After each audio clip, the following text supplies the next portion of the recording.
So guys, yan na guys yung ating finished product guys. Nalagyan na natin siya ng sugar. Ano sa palagay ninyo? Anong pagkain? Anong candy ito? Di ba masarap siya? Masarap siya guys. Ngat-ngatin. Maano lang siya. Ano ba ito? Tawag dito. Makunat siya pero matamis. Pero masarap naman siya. Ganun naman talaga. Parang bubble siya. Pero hindi siya bubble. Ano ba yung tawag doon candy dati?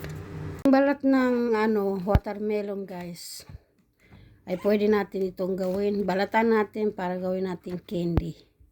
So tuturuan ko kayo paano gawin ito guys, diba? Para hindi matapon, gawa natin ng paraan. Matapos balatan, hiwain natin ng pahaba. Pwede naman gawin pa cubes, pero gusto ko lang yung mahaba ang hiwa.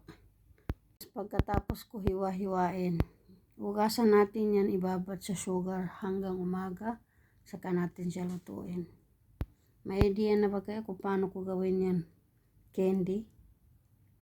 Ganito guys, gawin yung ating balat ng watermelon. Siyempre nilagyan ko yan ng food color. Lulutuin natin ng konti para lalambot. Hindi pa yan nagtatapos guys, wala pa dyan ng final.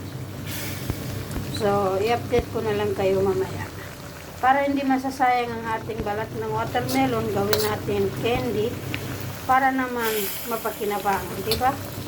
Ayan guys, ganito na itsura ng ating candy na watermelon, balat ng watermelon. Siyempre, pagkatapos natin ito, i-dry muna natin ito bago natin budburan ng asukal. May sugar na ito, binabad ko kagabi kasi para naman hanggang loob malagyan ng sugar. So ganyan lang guys, kasimple gumawa ng candy na watermelon, balat ng watermelon para hindi matapon, di ba? Gawa natin ng paraan. Dahil ganito na guys, papatayin ko na yung ating apoy.